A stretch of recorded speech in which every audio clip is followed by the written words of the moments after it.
Warahmatullahi wabarakatuh. Berjumpa lagi dengan saya, Butri, dalam pelajaran Bahasa Indonesia.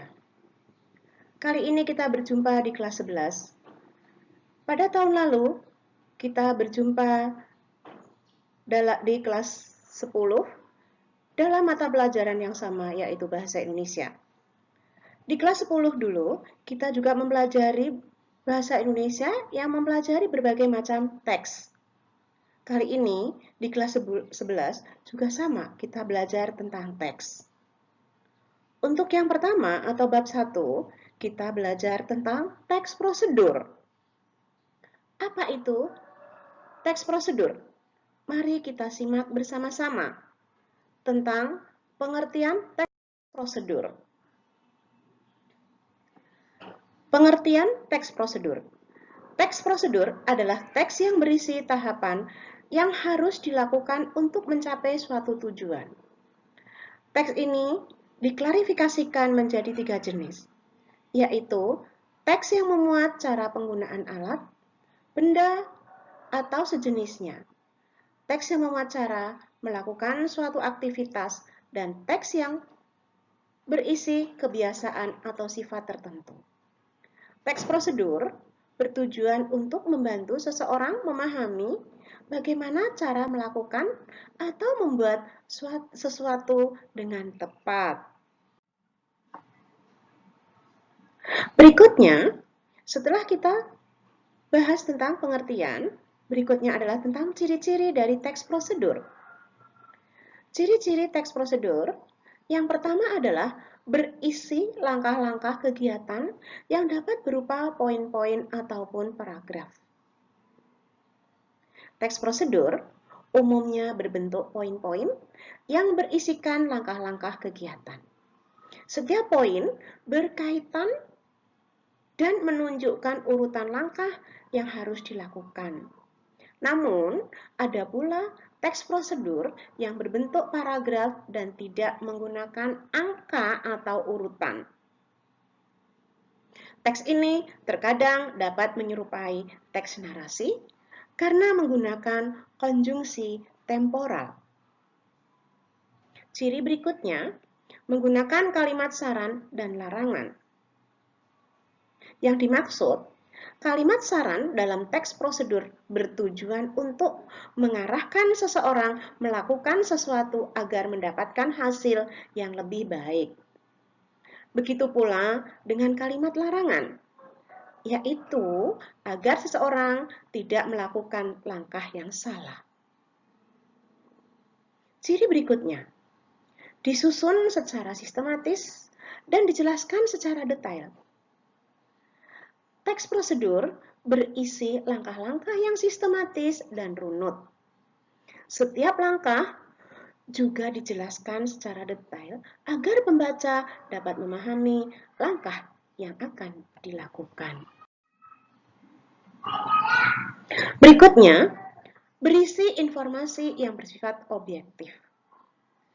Teks prosedur berisi informasi yang bermanfaat untuk semua orang.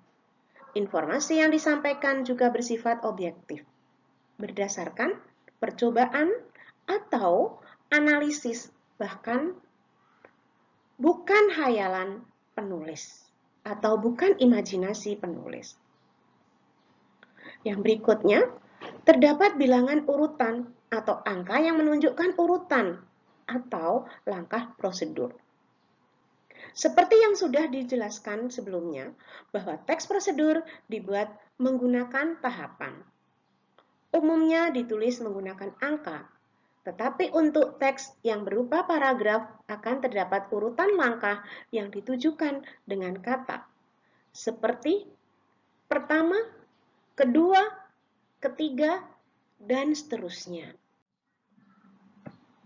Yang berikutnya, setelah kita bahas ciri-ciri, berikutnya adalah kita bahas tentang kaidah kebahasaan teks prosedur. Kaidah kebahasaan teks prosedur diantaranya, yang pertama, menggunakan kata kerja perintah atau imperatif. Kata kerja imperatif merupakan kata kerja yang dibentuk dengan akhiran kan I dan partikel lah. Kalimat ini digunakan untuk meminta atau melarang seseorang untuk dan tidak melakukan suatu hal. Contohnya, siapkan, hindari, dan panaskan. Kaidah yang berikutnya, menggunakan kata teknis yang berkaitan dengan topik bahasan.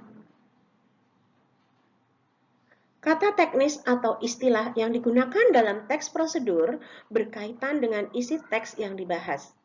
Misalnya, dalam teks prosedur dengan judul Manfaat Jamur untuk Kesehatan. Istilah yang digunakan diantaranya nutrisi, protein, osteoporosis, dan lain-lain. Berikutnya, menggunakan kata penghubung atau konjungsi temporal. Merupakan kata hubung yang menjelaskan hubungan waktu dan dua hal atau peristiwa yang berbeda, serta bersifat kronologis. Misalnya, kemudian, selanjutnya, setelah itu, dan lalu. Kaidah yang berikutnya, menggunakan kalimat persuasif. Kalimat persuasif adalah kalimat yang bersifat membujuk seseorang untuk melakukan suatu tindakan. Contohnya, mari kita menjaga kesehatan dengan rajin berolahraga. Berikutnya adalah menggunakan gambaran terperinci tentang benda dan alat yang dipakai. Di awal teks prosedur akan dijelaskan materi yang akan digunakan dalam teks tersebut, termasuk ukuran, jumlah, dan warna. Hal ini terutama dalam teks prosedur berupa resep dan petunjuk penggunaan alat. Misalnya, 500 gram daging sapi, 1000 ml santan, 1000 ml santan, dan 6 siung bawang putih. Kaidah berikutnya, verba material dan tingkah laku. Verba material adalah sesuatu yang mengacu pada tindakan fisik seperti haluskan bumbu, tuangkan santan, dan tindakan lainnya. Verba tingkah laku adalah tindakan yang dilakukan dengan ungkapan. Setelah kaidah-kaidahnya, berikutnya adalah macam-macam dari teks prosedur.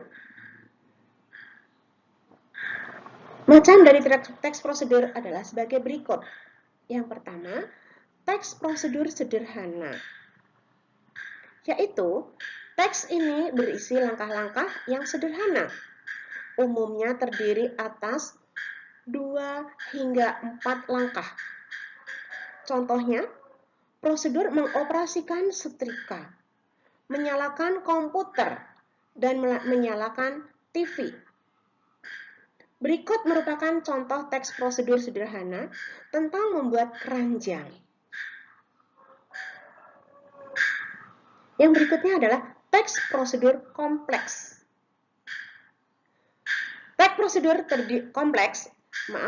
prosedur kompleks terdiri atas banyak langkah yang setiap langkahnya berkaitan dengan langkah lainnya.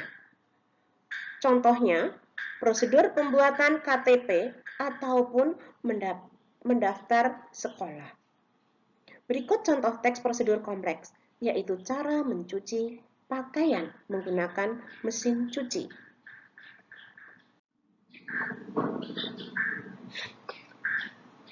Yang berikutnya adalah struktur teks prosedur.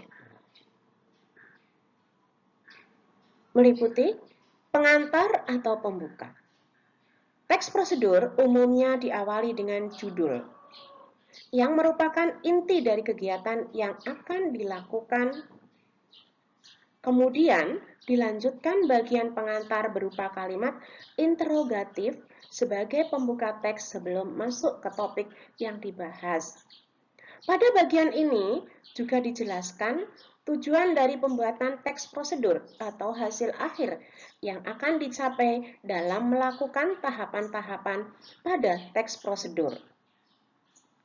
Bagian pengantar dan pembuka ini bersifat tentatif, sehingga tidak selalu ada dalam tiap teks prosedur.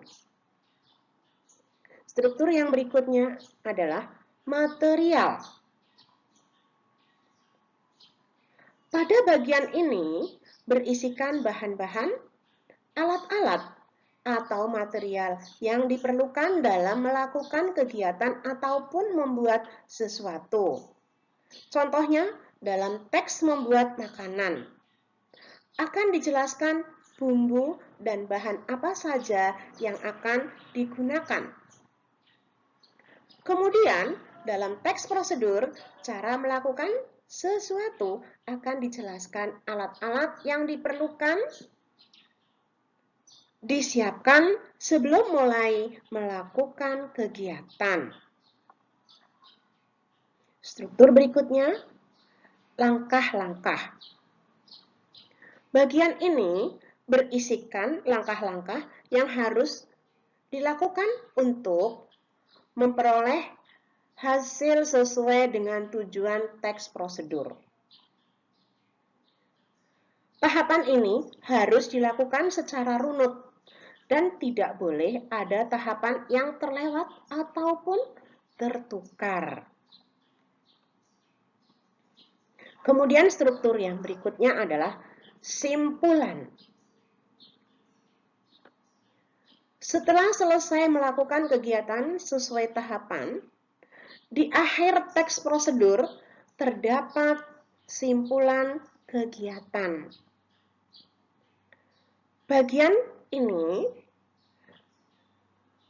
kalimat atau paragraf yang menjelaskan hasil yang didapat setelah melakukan setiap langkah kegiatan. Pada bagian ini terdapat saran dan tanggapan penulis terhadap kegiatan yang telah dilakukan. Yang berikutnya adalah contoh teks prosedur. Kali ini Ibu mengambil contoh teks prosedur tentang membuat layang-layang. Kenapa Ibu mengambil contoh teks prosedur tentang membuat layang-layang? Karena kalian semua mengenal apa itu layang-layang. Ya. Berikut adalah prosedur daripada membuat layang-layang. Layang-layang merupakan salah satu mainan anak-anak yang masih kerap dimainkan hingga saat ini. Cara membuat layang-layang cukup mudah serta bisa dibuat dengan alat dan bahan yang sederhana. Bahan yang dibutuhkan antara lain bambu tipis, kertas minyak, lem kertas, benang, pisau, dan gunting. Cara membuatnya adalah sebagai berikut. Buatlah kerangka layangan dengan 2 buah bambu yang sudah disiapkan. Letakkan bambu dengan menyilang dan seimbang antara panjang bagian kanan dan kirinya. Ikat bambu tersebut menggunakan benang pada setiap bagian. Guntinglah kertas minyak sesuai kerangka layang-layang dan tempelkan dengan menggunakan lem. Berikutnya, hiaslah layang-layang sesuai yang kamu inginkan. Anak-anak, demikianlah teks prosedur yang telah kita pelajari. Sampai di sini, mungkin kalian akan ada pertanyaan-pertanyaan. Itu nanti kita berjumpa di Google Form. Sampai di sini dulu anak-anak. Terima kasih. Wassalamualaikum warahmatullahi wabarakatuh.